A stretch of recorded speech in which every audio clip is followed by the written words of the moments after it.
오늘 저희가 이제 이 말씀을 우리가 방금 전에 이렇게 듣고 내려왔잖아요. 자, 기름 부으심. 자, 기름 부으심은 우리의 정체성의 완성입니다.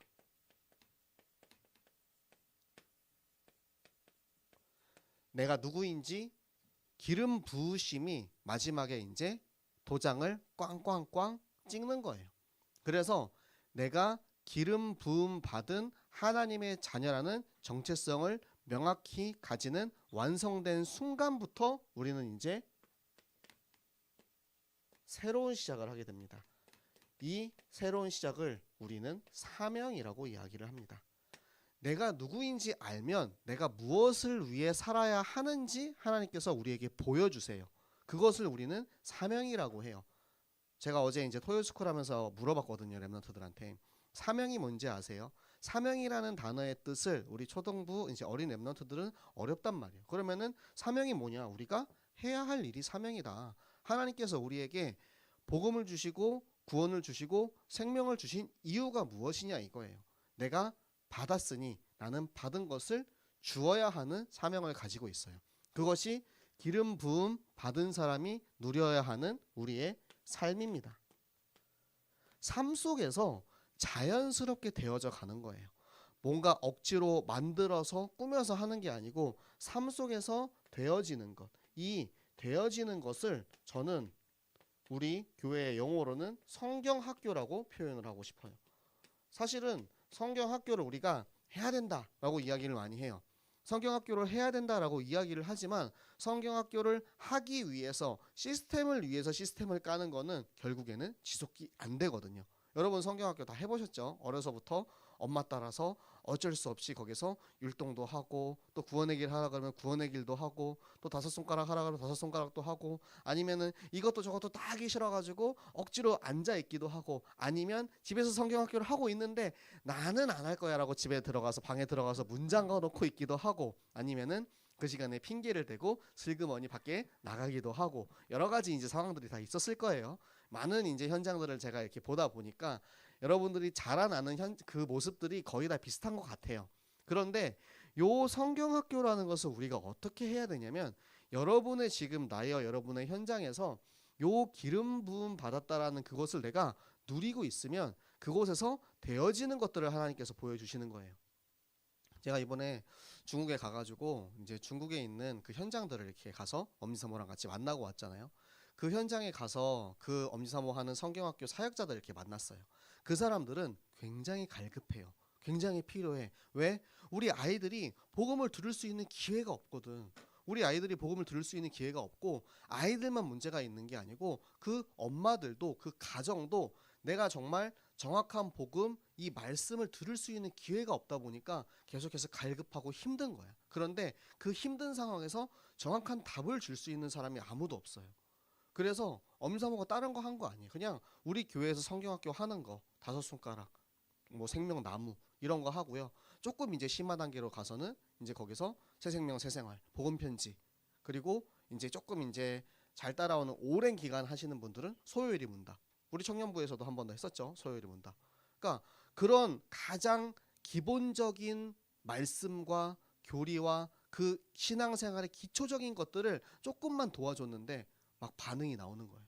막 살아나는 거예요. 현장에 살아나고 자기 개인의 문제가 막 회복이 돼요. 그러니까 그 회복이 된 사람의 모습을 보고 다른 엄마들이 붙기 시작했어요. 그래서 나도 같이 해주면 안 되냐? 나도 같이 참여하면 안 되냐? 일부러 그 사람들을 부르고 하려고 한 게 아니에요. 그런데 그 사람들을 위해서 우리가 정확한 복음 말씀만 그냥 그 현장에다가 깔아주었을 뿐인데 자연스럽게 말씀운동 생명운동이 일어나는 거예요. 이 말씀운동 생명운동이 여러분의 현장에서도 일어날 수 있어요. 우리가 이것을 누리고 있으면 내가 누구인지 깨닫고 정체성을 가지고 있으면 돼요. 지금 중국은 굉장히 변화가 많아요. 이 변화라는 것이 좋은 쪽으로도의 변화가 있고 나쁜 쪽으로 변화가 있습니다. 아까 제가 이제 보고 드릴 때 말씀드렸죠. 자, QR코드 하나 못 찍으면 아무것도 못 해요. 제가 상해에서 2만 보를 걸으면서 정말 울고 싶었어요. 자전거 타면은 훨씬 편하고 훨씬 힘들지 않은데 QR코드를 못 찍으니까 내가 자전거를 못 빌리는 거예요. 자전거 빌리는데 진짜 500원도 안 하거든요. 그 1원, 2원, 1위안, 2위안 요거를 이제 못 써가지고 그걸 못 하는데 너무 답답하고 서러운 거예요. 그런데 지금은 이런 시대가 한국뿐만 아니라 전 세계에 곧 올 것이라는 말세 시대에 우리가 살고 있어요.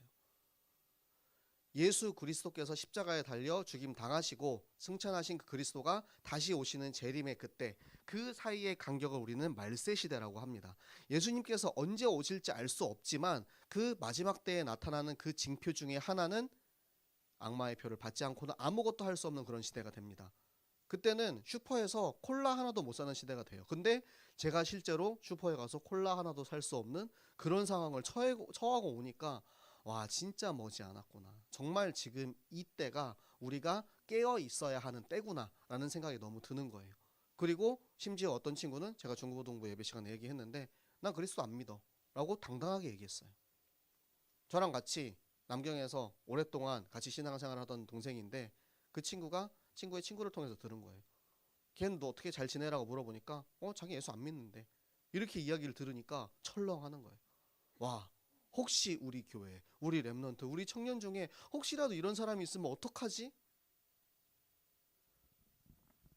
시대는 변하고 있지만 절대 변하지 않는 것이 있습니다. 엊그저께 금요일 날 유라이께서 읽었던 성경입니다. 히브리서 13장 4절. 예수 그리스도는 어제나 오늘이나 영원히 동일하시니라. 절대 변하지 않는 예수 그리스도, 이 하나님의 말씀, 이 기준만이 지금 무너져가고 변화되어가는 이 세상의 한 줄기 빛이 되는 것입니다. 이 세상을 구원할 수 있는 유일한 방법은 변하지 않는 예수 그리스도의 말씀을 믿는 것이에요.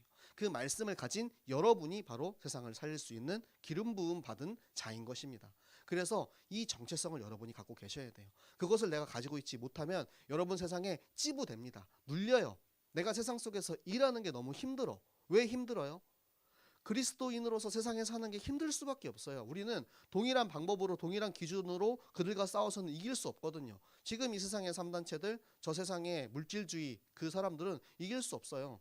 저도 제 말로 제 논리로 저랑 이제 같이 이렇게 대화를 많이 하는 친구가 있는데 절대 이길 수 없어요. 왜? 그 사람 말이 맞아. 이론적으로 맞아. 그런데 우리는 이론으로 말로 설명할 수 없는 하나님의 역사하심과 하나님의 보좌로부터 오는 그 능력이 있단 말이에요. 그런데 우리가 그것을 가지고 있지 못하면 세상에서는 계속해서 눌림을 받습니다. 여러분 주일날 예배 드리는 것도 점점 힘들어지는 시기가 올 거예요. 여러분들이 회사에서 직장에서 점점 지위가 올라가면 주일날 교회 못 가게 한다니까요. 삼성을 들어간 저 옛날에 이제 다니던 교회에서 누가 삼성을 들어갔대요. 와, 교회에서 축하한다고 난리가 났어요. 시간이 점점 지나면서 예배를 못 와. 왜? 돈을 많이 주니까 그만큼 많이 부려먹는 거예요. 주일날 일해, 다 일해. 자기만 그런 게 아니고 모든 직원들이 다 일을 해요. 제 친구가 이번에 화웨이에 들어갔다 하더라고요. 화웨이에 들어갔는데 화웨이에서는 자기가 이제 연차를 반납하는 대신에 주식 그걸 줍니다. 그 주식 맞죠? 네, 그걸 줘요. 그래서 우리가 이 회사에 같은 동일한 공동체로서 동일한 소유주로서 너의 삶을 회사에 반납해라, 이렇게 시키는 거예요. 물론 그 친구는 예배를 드리고 있습니다. 하지만 점점 힘들어지는 시기가 올 거예요. 지금 그렇게 세상이 바뀌고 있어요. 그렇기 때문에 우리가 더욱더 내가 누구인지 나의 정체성을 깨달아야 하고, 그 정체성이 완성되는 것에 가장 필요한 것은 변화되어가는 세상에 절대 변하지 않는 하나님의 말씀을 가지는 것입니다. 이것들을 가지고 있는 우리는 그것을 우리가 영적 엘리트라고 합니다. 영적 엘리트라는 용어를 왜 썼냐면 제가 새생명교회에 왔을 때 이 영적 엘리트 반이 있었어요. 영적 엘리트 반에서 담임 목사님께서 말씀하신 게 있습니다. 세상의 엘리트는 자기의 능력이 뛰어나고 자기가 잘난 만큼 열심히 살아서 그만큼 이득을 받고 잘 산다. 그런데 영적인 엘리트는 뭐냐면 내가 말씀을 가지고 결론 나고 내가 뛰어나는 것 넘어서 다른 사람들을 도와줄 수 있는 사람이 영적 엘리트다. 오늘의 다윗을 보세요. 다윗이 수금을 잘 타는 사람이었고 다윗이 하나님의 영으로 감동된 사람이었기 때문에 그 도움이 필요했던 사울을 도와줄 수 있었어요. 사무엘을 보세요. 사무엘은 말씀을 가진 사람이었고 그 말씀으로 제자를 세울 수 있는 사람이었기 때문에 사울을 세우고 다윗을 세웁니다. 그런데 그 사울은 영적인 자립이 안 됐어요. 영적인 자립이 안 되니까 뭐가 맞는지 뭐가 틀리는지를 모르는 거야. 여러분도 이제 중고등부 때 어렸을 때는 잘 모르는 게 있으면 선생님한테 물어보거나 전도사님한테 물어보거나 그랬을 거예요. 그런데 점점 시간이 지날수록 여러분 스스로 해결하려고 하고 물어보지 않는 그런 점점 나이가 되었을 겁니다. 제가 그랬거든요. 제가 처음 신앙생활을 시작하고 예수 그리스도를 막 만나고 너무 그 감격에 좋을 때는 제가 그 당시에 이제 중국 선교실에 있었는데 실장님한테 정말 매일같이 전화를 했어요. 그래가지고 막 하루에 한두 시간씩 막 통화를 했어.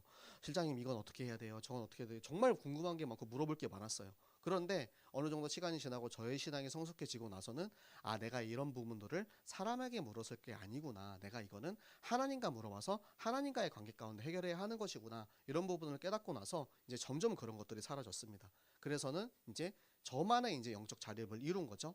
어떻게 보면 그 실장님이 모르겠어요. 귀찮은 이제 사람이 연락을 안 해서 편했는지 아니면 아쉬웠는지 모르겠지만 제가 여러분과 이제 교제를 하면서 그런 것들을 좀 느껴요. 보면은 알아서들 잘하는 친구들이 있어. 알아서들 잘하는 친구들이 있어서 이 친구들은 조금만 도와주면 좋겠는데 자꾸 이렇게 제가 이렇게 찌릅니다. 그런데 내가 알아서 잘한다라는 이제 귀찮게 하지 말아라 이렇게 하는 친구들이 있고 저 친구는 조금 위험한데 조금 어떻게 좀 해줘야 되겠는데 싶은데 이제 사울과 같은 상황이 되는 거야. 두 가지의 자립이 있어요. 나는 내가 영적으로 하나님과의 관계 가운데 내가 스스로 설 수 있기 때문에 자립하는 사람이 있고 한 사람은 자기 영적 상태를 몰라가지고 자기만의 자립을 해서 사울과 같이 되는 사람이 있어요. 그러니까 제가 이제 여러분을 계속 몇 년을 봐왔잖아요. 특히 이제 우리 막내 한비 같은 경우는 제가 처음 중고등부 왔을 때 중고등부 때부터 이제 같이 봐왔어요. 그러니까 몇 년 동안 이제 자라나는 걸 이제 보면서 우리 이제 특히 뭐 우리 이제 건주나 이런 친구들 보면은 상당히 가슴이 이제 저릿합니다. 영적 부채감이 있어요, 저한테. 내가 좀 더 챙겨주고 더 기도하고 더 도와주면 이 친구가 조금 더 지금보다는 더 나은 지금 신앙생활을 하고 있을 텐데라는 그런 영적 부채감이 자꾸 들다 보니까 제가 자꾸 간섭하게 되고 자꾸 이제 잔소리를 하게 돼요. 그런데 그게 아니라는 것들을 하나님께서 계속 이제 보여주시는 거예요. 자립할 수 있도록 도와주는 게 하나님이 가장 이제 우리 제자들을 세우시는 방법인 거죠. 여러분이 자립하기를 원합니다. 여러분이 스스로 하나님과 서기를 바랍니다. 그러기 위해서는 여러분 절대 말씀을 붙잡아야 돼요. 제가 여러분에게 잔소리를 안 하고 싶어요. 그런데 말씀을 안 붙잡고 있으면 자꾸 잔소리를 하게 돼요. 저와 여러분의 건강을 위해서 여러분 히브리서 13장에 그런 말씀이 나와요. 너희는 너희의 지도자들에게 순종하고 복종해라. 그들이 즐거움으로 너희를 섬길 수 있도록 해라. 제가 여러분을 즐거움으로 섬기고 싶은데 내가 화가 나고 짜증이 나서 야 이놈의 자식아 이렇게 하면 안 돼 이렇게 자꾸 이야기하게 되면 저도 안 좋고 그 친구도 안 좋은 거예요. 그래서 우리가 그리스도 안에서 이 여러분이 스스로 일어나고 설 수 있도록 저는 돕는 역할을 하고 여러분은 하나님과 여러분의 관계를 쌓으시기 바랍니다. 그래서 여러분이 스스로 하나님과 나와의 관계를 쌓고 자립을 하게 되면 그때는 영적 엘리트로 다른 사람들을 도와줄 수 있는 다윗과 사무엘 같은 사람이 될 수 있어요. 지금 이 시대, 무너져가는 시대, 망해가는 이 시대, 여러분 그 시대를 볼 수 있어야 합니다. 영적인 눈을 뜨고 시대를 보지 못하면 그대로 휩쓸려 가서 망하게 돼요. 사울처럼 하나님에게 버림받게 됩니다. 여러분은 끝까지 포기하지 않고 하나님의 말씀 기준을 지켜서 여러분의 현장에, 여러분의 직장에, 여러분의 있는 가는 모든 곳에 하나님의 말씀이 여러분으로부터 선포되는 그런 우리 모든 청년들 되시기를 예수 그리스도 이름으로 축복합니다.